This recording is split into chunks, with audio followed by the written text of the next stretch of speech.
Good morning, students, and welcome to online class of Financial Accounting 2. Hope you all are safe and healthy. You might be knowing very well that your even SEM has been started. As per the guidelines of UGC, 40% of syllabus will be covered through online mode and rest through offline mode. So without wasting much time, we will move towards the subject. First, I will cover the syllabus. So here you will be studying the 5 units.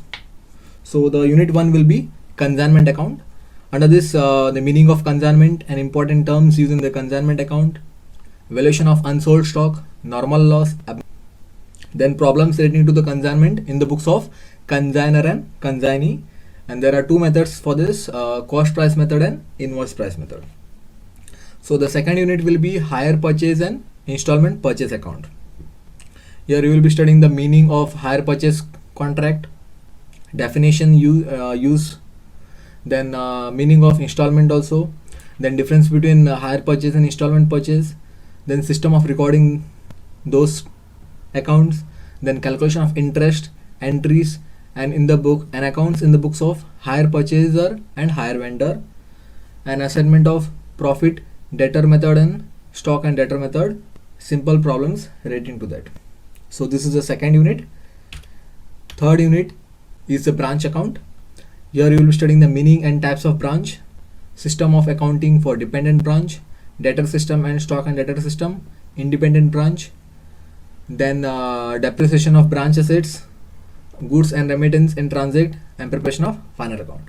So this will be the lengthiest unit for this SEM. So next, that is fourth unit, is departmental account. Here you will be studying the meaning and utilities of departmental records, maintenance of columnar subsidiary book, departmentalization of expenses, interdepartmental transfer, and preparation of final accounts. Next, the last unit is insurance claim. Meaning, here you will be studying the meaning and type of claims, needs, loss stock policy, preparation of statement of cost of goods sold, and ascertainment of value of stock on the date of fire, treatment of salvage, and preparation of stock prior to fire, when gross profit ratio is given and not given, average clause, and treatment of abnormal loss item. So these are the 5 units we will be studying under this SEM. Okay, so first we'll move towards the fourth unit, that is departmental account. Very easy topic. Okay, so let's move towards the first unit. Okay, so first we'll learn the meaning of departments. Okay, so you might be knowing the departments and all. Okay, so in simple term, a department means if the business consists of different activities and divided into number of shops, then each class of shop or division are known as department. Okay, for example, if you went to the malls and all, we will be seeing you will be seeing one stationery shop, then theater, then hotel department, restaurant department, store, garments departments, grocery departments and all. Okay, so if you combine all this, it's called as department. Okay, in simple examples are being given. That is, first example is stationery shop, then clothes stores, grocery section, hotel sections, and so on. Okay, so next we'll move towards the advantage. The first advantage is because of this, figures can be compared with other department. So take an example. There are 2 departments. Okay, so first is garment departments and garment stores, and one more is hotel section. Okay, so whatever the financial data we get from garment department can be compared with the hotel department. So figures can be compared with other department. This is one of the advantages of departmental account. By comparing this, we can come to know that which department is progressing. Okay, so next advantage is trading results can be ascertained separately. Okay, trading results also can be ascertained separately. So next advantage is necessary steps can be taken to improve or cross down the department which is under loss. Okay, so suppose if any one department is running under loss, so necessary steps can be taken to improve or cross down the department which is under loss. Okay, so these are the advantages. These I have taken only few advantages. There might be many more advantages you will get in textbooks and all. Okay, so these are the advantages. The first advantage is figures can be compared with other department. Then trading results can be ascertained separately. Next is necessary steps can be taken to improve or cross down the department which is under loss. Okay, came to know the meaning and the advantages. So in simple term we can say that meaning of department is means if the business consists of different activities and divided into number of shops, each class of shop or division are known as department. Okay, so next we'll move towards the allocation of common expenses. So there will be some common expenses which were to distribute. Okay, so when common or combined expenses are given, it should be located in proper base which are as follows. Okay, so there are two columns, ratio and name of expenses. Okay, so first we'll move towards the purchase ratio. Okay, so under purchase ratio the expenses will be carriage inward, okay, discount earned, freight or carriage, wage or octroi. Okay, so carriage inward, the name itself says carriage inward means when we are purchasing, some expenses will be incurred, so that expenses are called as carriage inward. Okay, discount earned, so yeah, discount earned also means when we are purchasing we receive some discount from the seller, that discount is called as discount earned. Then freight is a normal expenses which you incurred. Then wages means labor expenses, and after also labor expenses. So these all expenses come under purchase ratio. Okay, so next we'll move towards the sales ratio. So under sales ratio, which are the expenses come? Let's see.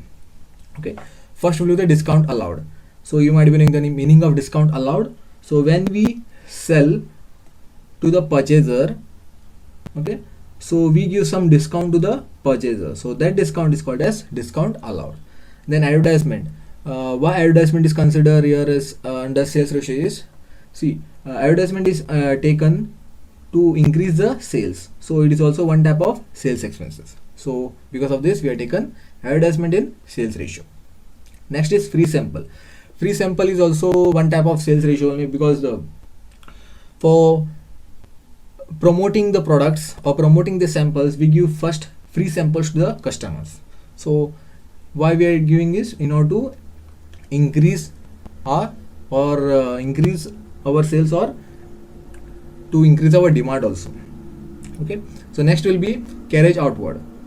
So carriage outward is taken because when we are selling we incurred some expenses, so that expenses are called as carriage outward.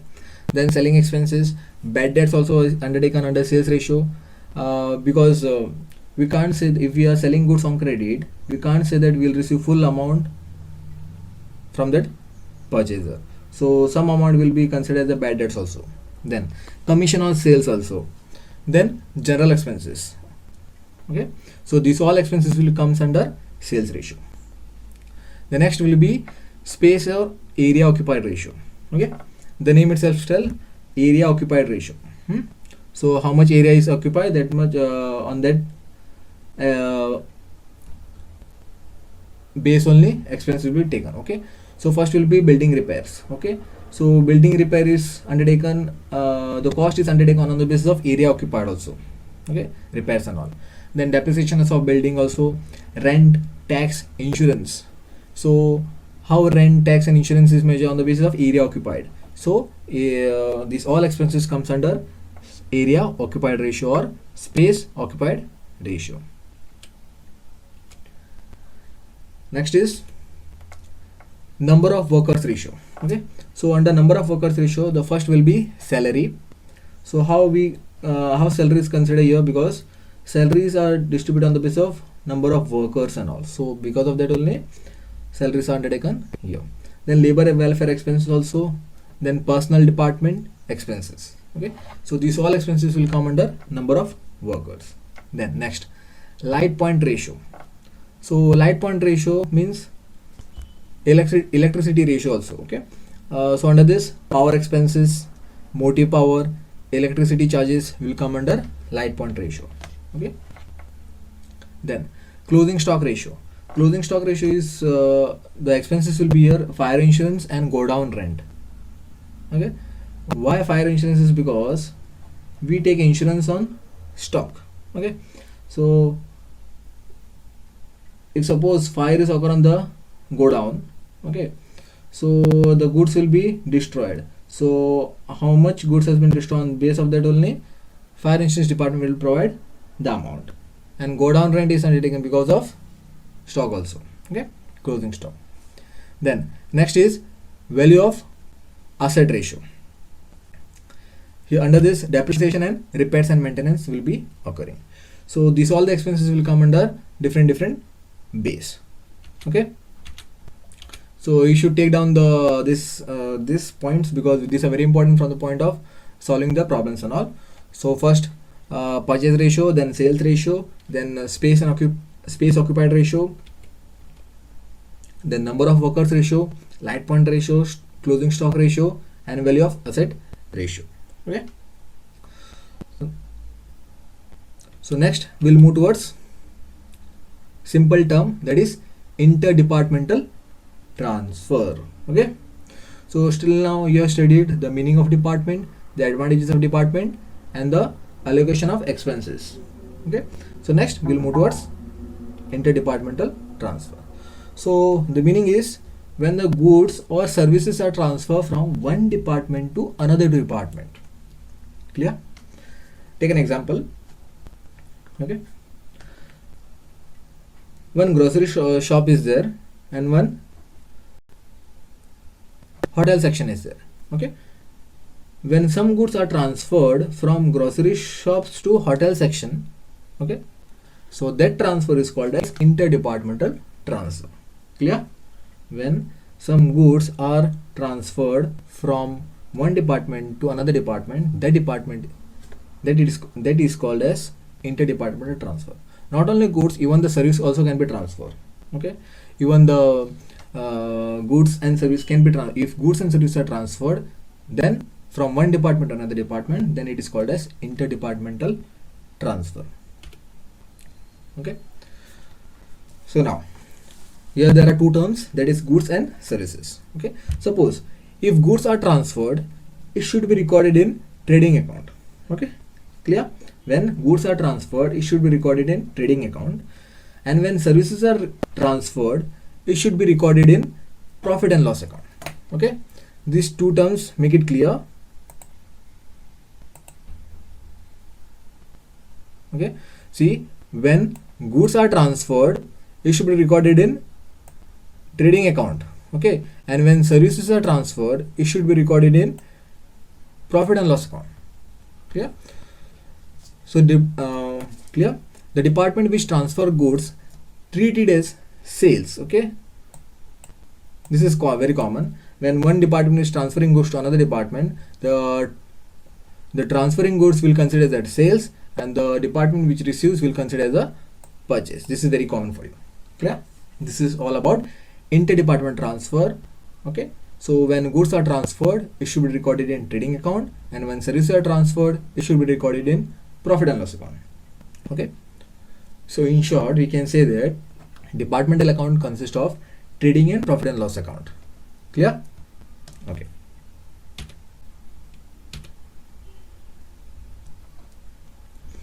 Okay, so next we'll move towards a 5 marks problem. Okay, some basic problem based on the base ratio. Okay, so the question will be state how the following expenses are allocated among different departments. Okay, so this expenses they given. See, a carriage outward, already told carriage outward means the expenses which incurred for selling the items will come under sales ratio. Okay, this is clear. Sales ratio. Okay, then discount allowed. Discount allowed. When discount is allowed? When seller is given, when seller is selling goods to the purchaser, so purchaser will receive some discount, that is called a discount allowed. Okay, then insurance on building. See here, insurance on building is there, building word is there, building word, because of this only area occupied ratio is there. Next, repairs and maintenance. Repairs and maintenance, though repair word is there but maintenance is there, because of that only value of asset is there. Okay, maintenance is given only for the assets and all, you might be knowing, because of that only value of assets. Okay, then motive power, common, light point ratio. Okay, motive power, electricity charges, then power expenses will come under light point ratio. Next, shop rent. Shop rent, the word says rent means area occupied ratio. Okay, then salary to worker, already told salary is given to the worker, so it is based on the number of workers. Then free samples, when samples are distributed free at the time of promotion or make the demand for that product, so it comes under sales ratio. Okay, so these all are the expenses which comes under different ratios. Okay, so here is an homework for you. Okay, just try it out. If any difficulty is there, contact me on WhatsApp. Okay, so the next problem will be state how the following expenses are allocated to different department. Okay, so first will be labor expenses, labor welfare expenses, general expenses, bad debts, lighting charges, rent, insurance on stock, advertisement, discount allowed, and carriage inward. Okay, so till now we have covered the syllabus. Okay, so there are 5 units. Okay, so I have moved towards the 4th unit, that is departmental account. Okay, from departmental account we have studied the meaning of department. Okay, meaning of department, the meaning of department can be termed as when if a business is divided into number of shops, then each shops are called as department. Okay, then we have studied the advantages, then allocation of expenses,